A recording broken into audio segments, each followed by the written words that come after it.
Welcome to People First by AllVoices. I'm obviously your host, Jeffrey Fermin. Been doing this for quite some time now. I think we're around 10, 15, 20 episodes in, but I'm thrilled to speak with our guest today. His name is Justin Clifford. He represents Bereave, right, as the founder. And I feel like today's topic is going to be one that gets a little overlooked in HR. You know, there's all these different components when it comes to HR. There's obviously engagement, recruitment, uh, you name it. But Bereave is tackling, I'm going to sound a little morbid here. It's tackling death and how we handle loss as employees, as managers, as people. And I don't want to speak on it anymore. I think Justin's the right man for this. So Justin, let's let you have a proper introduction and tell us about what you're doing and what Bereave's doing. Yeah. Cool. Thank you, Jeffrey. And by the way, it's not morbid to talk about death, just to talk about it. Like it's part of everyday life. You can make it a part of everyday life. So you've got my permission to start doing that if you want. Again, I'm Justin. We've met. I work at Bereave. Our job is to help people navigate death at home and at work. We do that through a software platform that we built for employees and their families, but also for HR leaders and managers to help them understand how to create that support system around employees and what they can be doing at work while employees are with their families to make sure that employees are supported not just at home, but also at work as well. Yeah, Justin, I want to give you all the credit in the world right now. You tackled these very tough subjects. Some folks might not necessarily feel comfortable discussing them, especially openly on social networks like LinkedIn, and you provide a lot of interesting insights, research. I just want to know, like, what really influenced you to start Bereave and start talking about these subjects?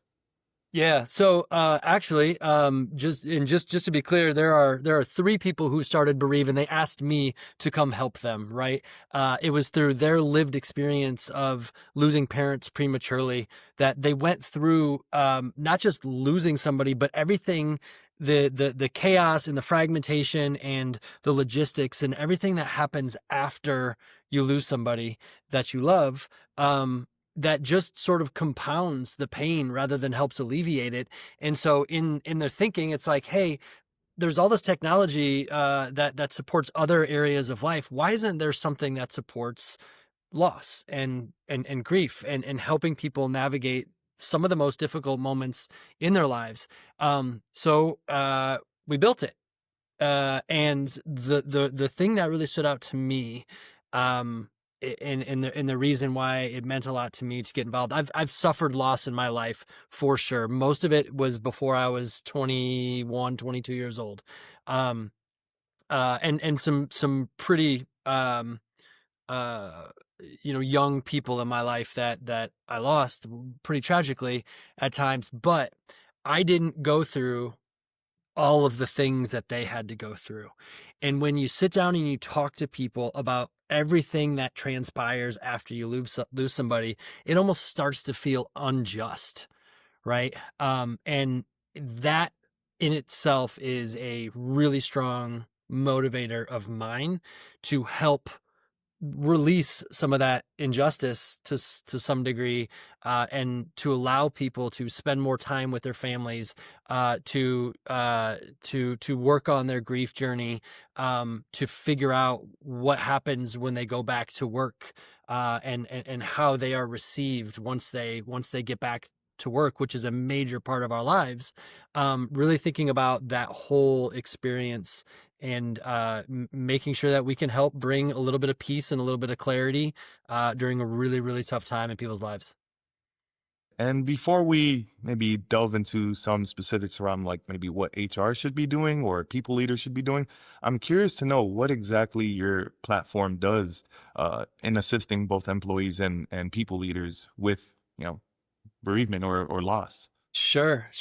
I mean, there are two things that the reason we started the way we did and that we've built what we've built is because when we go out and talk to people who are so generous with their stories and so generous with their experiences, they typically say a bunch. They tell us the story of their loss and of their person or their people. But inevitably, there are two themes that emerge and kind of bring all of these stories together. One, people continually say, when we lost our person, I didn't know where to turn. Right. And so they do things like Google what to do when someone dies, or try to use ChatGPT, where they don't know what to prompt. They don't know what to ask. Right. So we wanted to build that to give people a place to turn. The second thing that they say, and this happens, I mean, darn near 100% of the time, is they say, here's who we lost. Here's when we lost them. Here's what my manager said. Here's what my employer did. And then they go on and tell the rest of the story. And it's always this weird moment of like, hey, why are you talking about work right now? And it turns out that that manager response and how the employer shows up or doesn't is a major, major component to the employee experience. It also heavily impacts the grief journey. So we built that place for employees and their families to go. So when one of our customers rolls out Bereave for the first time, all employees get access. They have access to content, materials, tools. We've established some discounted rates for vendors that people might need to explore. So we've gone and negotiated all of those things, but basically making that one place to turn to anything loss related, even down to like, hey, how do I support somebody that I want to support? Right? I don't know what to say. What do I say? Tools that can be shared with family. So when a loss does occur, people can open what's kind of called an after loss checklist right now on our platform. And it gives them all the information of things that they need to be doing and how to do it. So we want to tell people very quickly what to do and how to do it. They can invite family members so that they aren't the only ones with the burden of managing that. And then they can collaborate on taking the next steps thoughtfully throughout that process. In a very similar fashion, we built the same thing for HR teams and managers, right? Very light 101 training on like what to do. What does it mean to be empathetic and compassionate at work? What does grief look like at work? How can you identify it? What to say and what not to say in moments, right? And we've grabbed all these subject matter experts that are just brilliant, and they've either created videos or other resources or content in our platform. So when we roll out with a new customer, we ask those managers to do like to spend 15 minutes just kind of getting up to speed on what all of this means. And then after that, when a loss occurs in a very similar capacity, we've built kind of frameworks for HR teams and managers to be able to collaborate behind the scenes and make sure that they're piecing together all of the considerations that they typically need to make, but they typically don't know they need to make. But now it's there so they can spend more time doing and less time thinking in that situation. Amazing stuff. Very powerful and like very just, I'm 14 years in HR tech, and I don't think I've ever heard of a platform that does this. So way to stand out, way to do something different. And I feel like it's probably affecting more workplaces in a very human way that a lot of these Sure. systems might not do. Like, there's employee engagement systems, and we might help with identify an issue like, I don't know, the water coolers at the, just make it up. Yeah, totally. Yeah, this is very like human and very just powerful, for lack of a better phrase. And it is super powerful in that not necessarily what Bereave does. We do think it's powerful, but I think it's powerful that HR leaders specifically are coming to us and saying, hey, we think we do an okay job, but we want to do more. It feels like we need to do more, but we don't know how. Can you help us? And that right there is the powerful piece. That right there is where HR leaders and managers are stepping up and saying, hey, we need to think about the hardship that our employees face. It isn't all great. Like, life isn't all great. Life throws some crazy things your way. And as managers and HR leaders, we want to be able to support people in those moments. That right there is the power, right? So it does take somebody with guts to talk about something that most people shy away from, right? We don't like talking about our own mortality. It's one of the reasons bereavement policies are so pitiful in the United States, is because I think, anyways, maybe a hot take today, I think people don't really like talking about it, and they don't like addressing it and thinking through how they would react in these moments. It's really hard to put yourself in somebody else's shoes when you're thinking about something with the depth of emotion that grief can present. So the power is in the guts of HR leaders, right? People who are really thinking about people not just as a vehicle to run the business, but they're thinking about people in a way to thinking about their role and how to empower them to move through life as an employee of that company.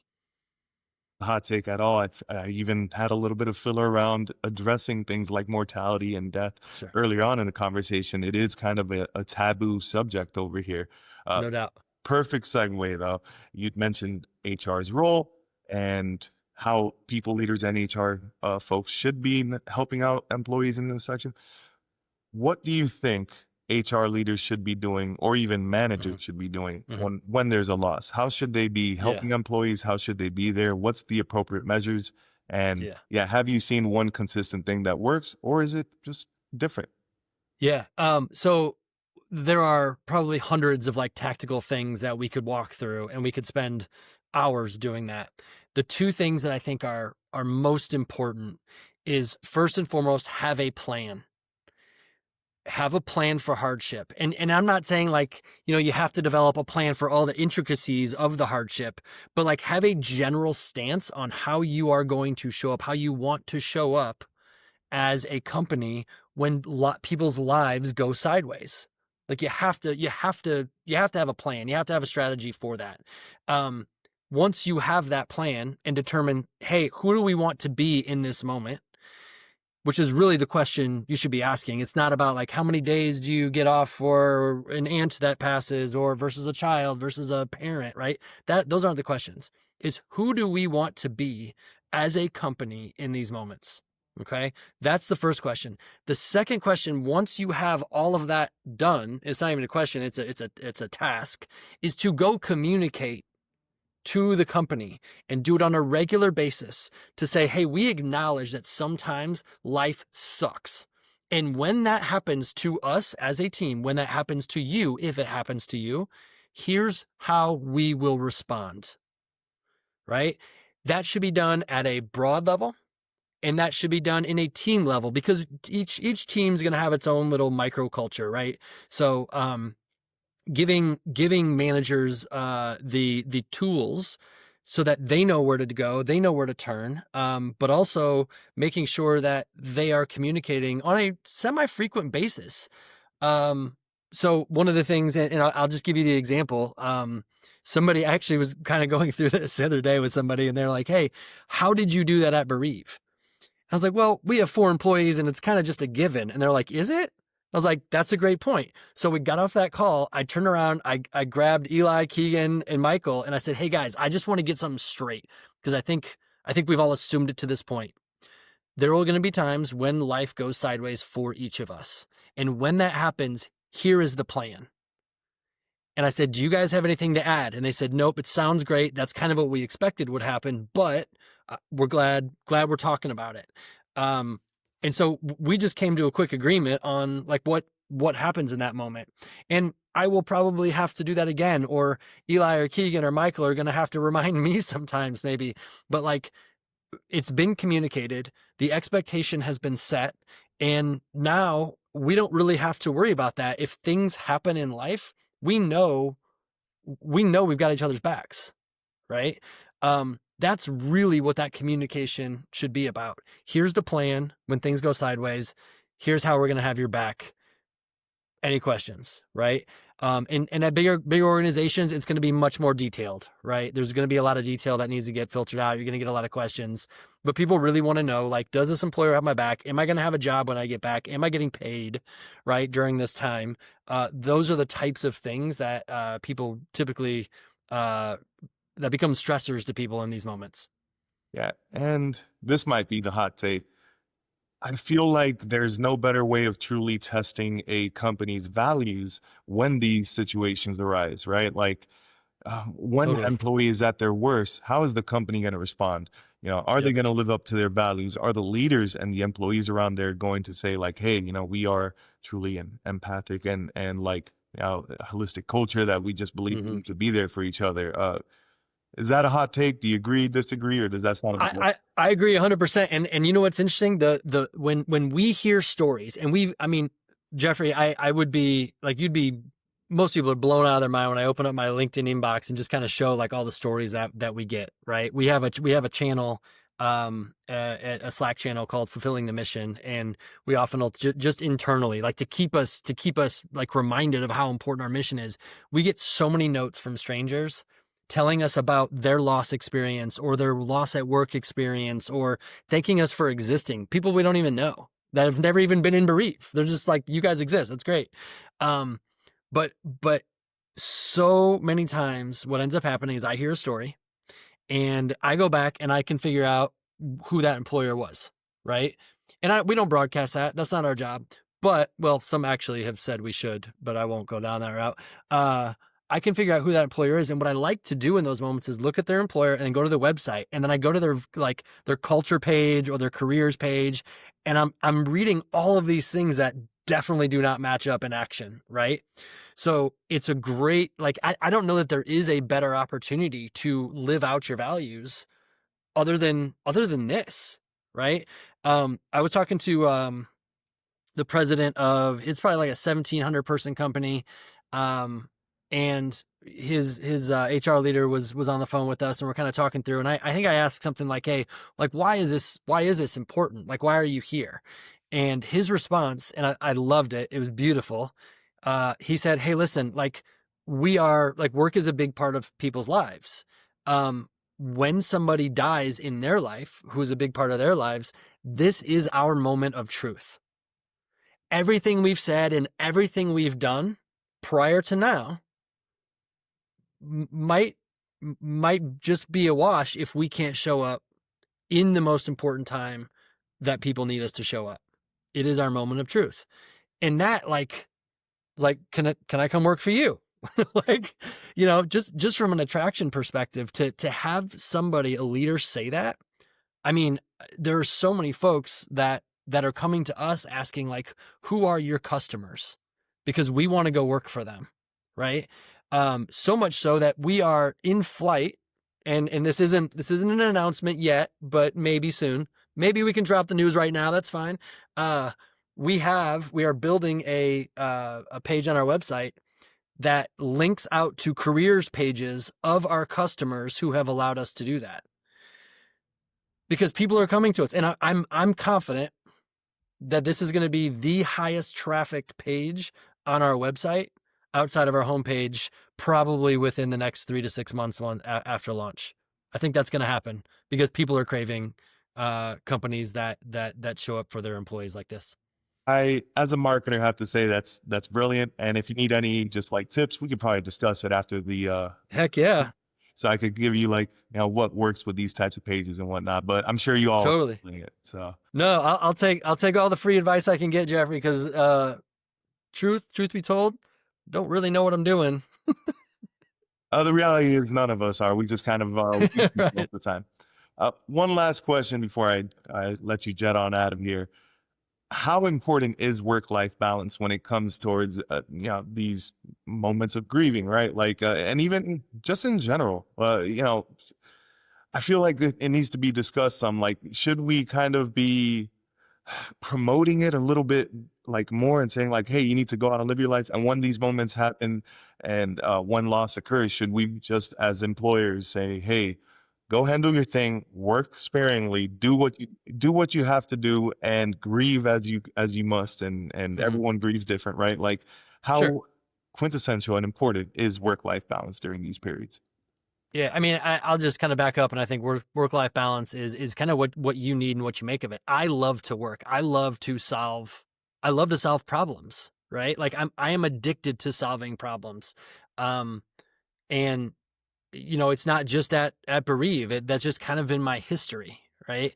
Um, and for me, it's making sure that I am turning off in the moments that I need to turn off, right? I'm not very good at it. I will admit I'm working on it. Like it's all a body of work that I'm trying to get better at. Um, but like in general, like we hire people. We know the job that we want them to do, right? We can hire them and say, here are the targets and the goals and the objectives and the outcomes that we are looking for in this role. Um, I used to run a sales team of about 30 account executives, 4 managers, and each one of them knew what they were signing up for. And the whole idea was like, get to your number, right? Like if you can do that, if you can find a way to do that in 3 days and getting to your number is good enough for you, um, then do it in 3 days. Like we're hiring you for a job. You're an adult. Sometimes people need to work 12-hour days. Sometimes people can work a 2-hour day. Sometimes people can take 2 weeks off, right? That's like kind of like generally speaking. Hire people for a job, allow them to do the job, support them to make sure that you're giving them everything that they need to be successful for you. In these moments, again, it's all very different. I talk to people all the time who are like, I needed to come immediately back to work for a distraction. I've heard other people that have suffered a loss that is maybe consistent in the relationship who said like, I couldn't come back to work for 6 months. Right. I think for me, it's probably less about the exact amount of time off and the work-life balance. For me, it's about what is the company doing to support the person both behind the scenes and working with them throughout the process. So many times people get back from a 3 to 5 day leave and it's just kind of like, okay, back to work. Right. That is an approach that will immediately burn somebody out if you don't at least acknowledge their loss, recognize their loss, and recognize all the everything that comes with grief. There are better ways to do that and better ways to support people. We recommend really thinking about the first year after loss, and all of the kind of the firsts that are going to come along that are going to trigger really tough times. And when you do that, when you think about how to support them, you hopefully will start to help them find the work-life balance that they need. And that, you might need to offer accommodations in responsibilities or in quota or in other areas like physical accommodations, right? You might need to do that in some instances. But really you're trying to get back to helping them be a human, whether that's at work or outside of work. And it's tough to balance, right? It's a very difficult thing to do, but a big part of what we are focusing on is helping people make the right considerations for every employee that goes through something, so that they can be supported in the way that they need to be supported. Justin, man, a lot of just powerful points, lots of great insights. I look forward to running Sure. this one back. And yeah, I'm going to leave links to your LinkedIn, obviously to Bereave, and anything else out there that you'd like me to share. We're definitely going to do our best to get this one out there. We can't thank you enough for your time, man. And No, thank just you. keep on rocking. You're doing great, man. Thank you. You guys are as well. Big fans of you all, your leadership teams, and even Emily too. Emily, not her. I'm just messing around. No, Emily's great. Wonderful, fantastic boss. This is like the second or third time I leave with a shout out to Emily. I hope she made it all the way through this one. So, Nice. all right, Cool. Thanks, Jeffrey. I'll let you get out of here. All right. Bye-bye.